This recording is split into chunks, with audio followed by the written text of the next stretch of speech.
everyone, and welcome back to my channel. I know it's been a while since I have been on, but I have been dealing with some health issues, and lupus just has a way of making you sit on your ass even when you're not ready. I wanted to come on and give an update to the Jurayah Smith story, but before we get into that, I have to give my trigger warning. This will be triggering to most. It is about a child and violence on a child. I'm also giving my fair use warning. Like I stated before, this video will be brief. I just wanted to come with an update since Takia Beverly has been tried and sentenced. Before we get into things, let's take a quick, brief look back at my prior video just to refresh y'all's memories. It's only going to be a small portion of my video. I'm a part of Jurayah's army. Her name is Jurayah Smith. She was killed by her stepmom, Takia Beverly. But just to clarify, Morris was not married when Jurayah was conceived. Morris gave Dee the impression that he was not in a relationship. Morris pursued her until he was able to, I guess if you want to call it, get in her pants. Their sexual encounter did lead to him getting her pregnant. He found out at 3 months of her pregnancy that she was pregnant. He chose not to tell Takia. Instead, he went ahead and pushed his previous engagement that nobody knew about with Takia forward. Then and started keeping Jurayah. Over time, Jurayah received several boo-boos, if that's what you want to call them.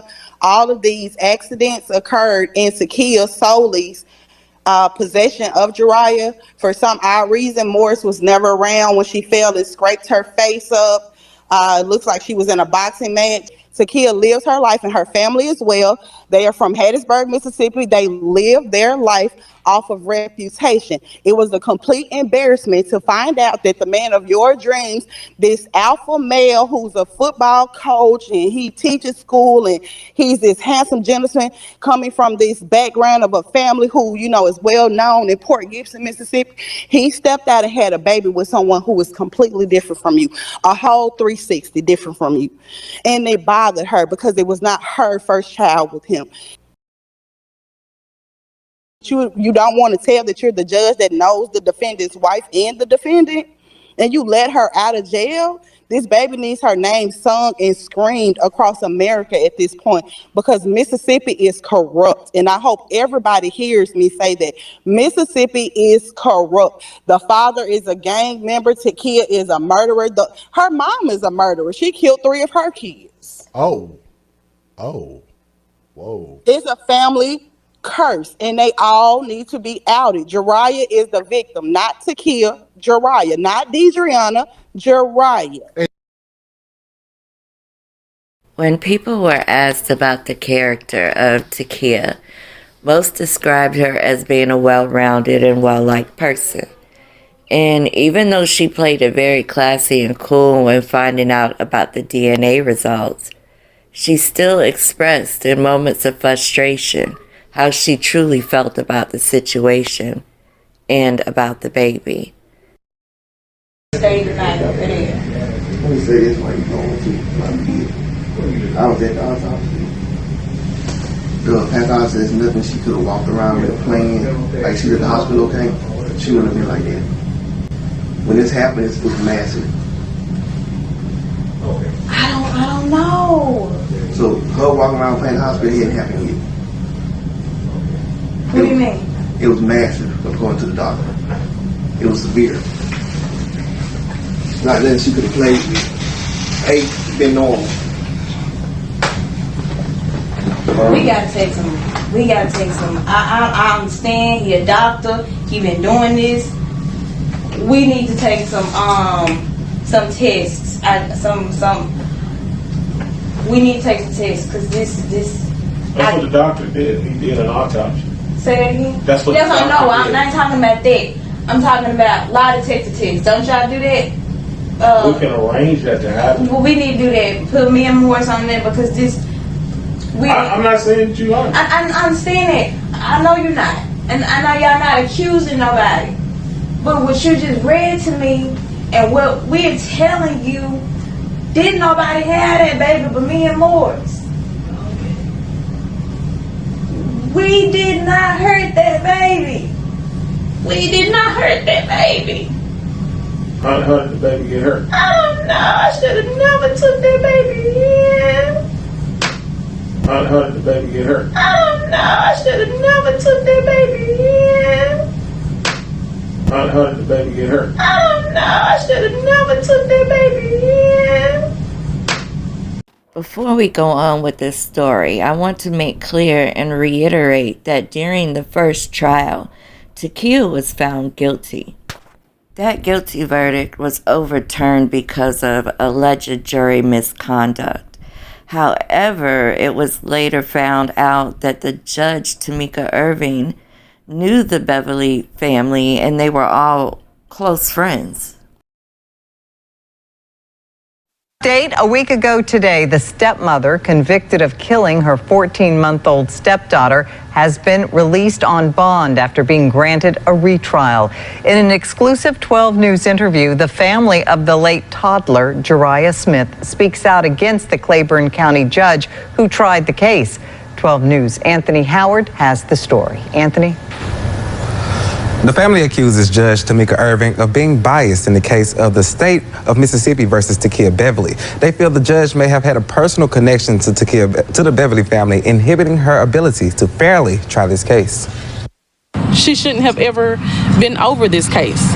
After serving only 8 months of a life sentence for the murder of her stepdaughter, Takia Beverly is out on bond. I do not feel like that's fair at all, but that's another thing with the judge. Jurayah Smith says she recently discovered that Claiborne County Judge Tamika Irving had a personal relationship with the Beverly family. The judge was supposed to recuse herself from this case because she knew Mr. Beverly, Mr. Morris's father. That's a conflict of interest right there. The family of 14-month-old Jurayah says the judge and the Beverly family all attend the same church. If you're assuming that a juror is related to, an extended family member of Jurayah, then it's safe for us to assume that your father or father-in-law who pastors a church, whose co-pastor is the defendant's father, you all knew each other. Takia Beverly was granted a retrial and bond eligibility after it was determined Juror 24 was related to the family of the victim. I feel like they were looking for anything just to give this girl a retrial, and they did. Relatives of the victim believe the relationship between the judge and the Beverly family caused her to be lenient with the case. In the history of this court's existence, there has never been a bond given to a capital murder. Never. In the history of this court's existence, there has never been a retrial granted. There has never been a case overturned ever in the history of Claiborne County Justice Court. It's my feelings because I feel like Jurayah's life didn't matter. That's all they care about was Takia. What about Jurayah? She's the one who's not here. And we want justice again. Now, the family also believes the relationship between the judge and the Beverly family is the reason Morris Beverly, the father of Jurayah, doesn't have a scheduled trial date. I reached out to Judge Irving, but she has not been available for comment at this time. Melanie? So I do agree that there was misconduct in the trial. However, the misconduct was not by the jury because the juror didn't even know of Deidreana and Jurayah as being a family member. But instead, the misconduct was by the judge. She should have recused herself at the beginning of this case and had never been involved. Upon Jurayah's death, the state performed an autopsy, and the autopsy report shows that Jurayah passed away immediately from blunt force trauma to her head.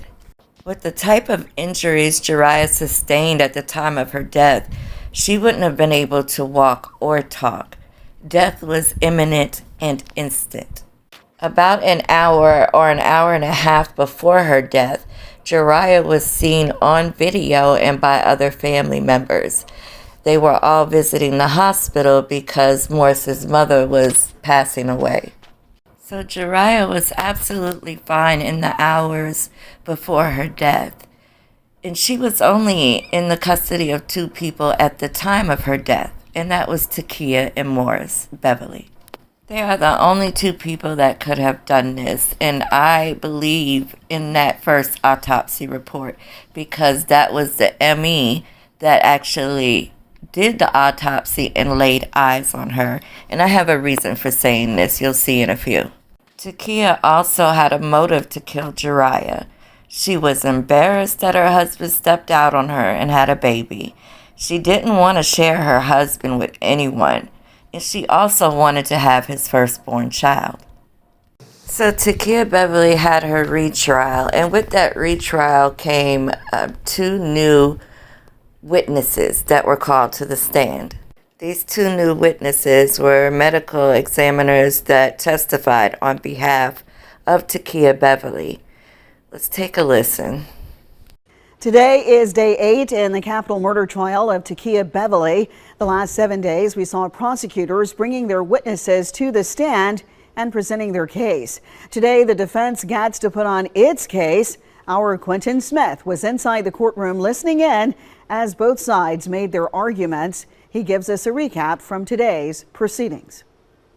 Defense attorneys called 2 witnesses to the stand to testify during day 8 of this trial. Both medical experts, both doctors, both saying they believe Jurayah Smith's cause of death was not due to multiple blunt force trauma injuries to the head. Both also saying they believe the manner of death is not a homicide. Dr. Peter Dennell, who's a pediatrician, and Dr. William Truly, who's also the mayor of Canton, both gave similar opinions. Dr. Dennell stated that through photos and evidence he's looked at, he believes, based on Jurayah's external appearance when she died, he does not believe there were any significant internal head injuries that led to her death. Now, medical experts point out that Jurayah did have a linear skull fracture, and they believe she got it at least 14 days before the day she died. However, witnesses and medical experts expressed they don't think that played a part in her death. While on the stand, Dr. Truly testified that medical records and photos he's obtained do not indicate Jurayah was abused or neglected, and he believes her death is undetermined. However, prosecutors disagree. They point out that Truly and Dennell are the only ones with that opinion, and that 4 other medical experts stated that multiple blunt force trauma to the head was the cause of death and homicide is the manner. District Attorney Daniela Shorter points to a video on October 21st where Jurayah could be seen walking and appearing to be, quote, fine, according to those who were with her.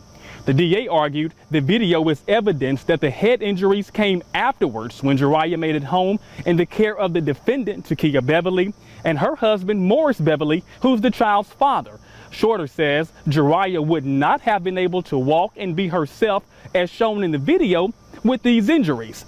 But Dr. Truly testified that there is no way he could tell with confidence whether Jurayah had received a head injury at that time by strictly looking at the video.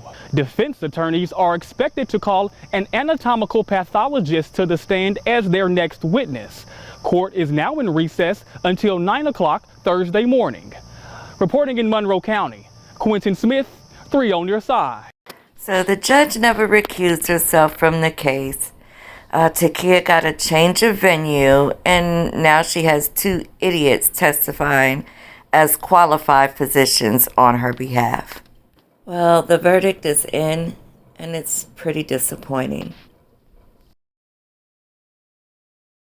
It took 10 days, but a jury eventually finds a Claiborne County woman not guilty of killing her 14-month-old stepdaughter, Jurayah Smith. Our Quentin Smith recaps the entire trial and tells us what's next in this case. It only took jurors just over 1 hour to reach a not guilty verdict. It's a decision that brought out a lot of emotion from both sides, including from the defendant, Takia Beverly. It was frustrating to have built such a reputation like I had, and to hear it be drugged because of baseless accusations. It's I just hope I can rebuild. Moments after finding out that she's now a free woman again and free of her capital murder charge, Takia Beverly is surrounding herself with family members and friends, people who she says helped her stay strong over these past 5 years. It's an unexplainable feeling to have 2 small children and not know if you'll be there to watch them grow up. 60 minutes. It took them only 60 minutes to come back with their decision. And she can't be retried because of double jeopardy. Also, let's be clear. If her first trial hadn't been overturned due to jury misconduct, allegedly, she would be doing life. No mother should ever have to bury her child. My prayers go out to Jurayah, and I hope justice is found with the next trial, whenever they schedule it. This is the end of my video. I want to thank you all for watching. Please make sure you like, subscribe, and hit that notification bell. Turn it on all so you don't miss when I go live.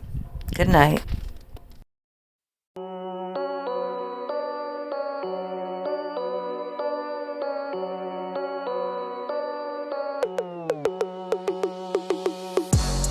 Hey, it's me, unapologetically James Woods, and enjoy true crime stories on real life issues and more. Don't forget to hit that like and subscribe and subscribe and subscribe and subscribe and subscribe.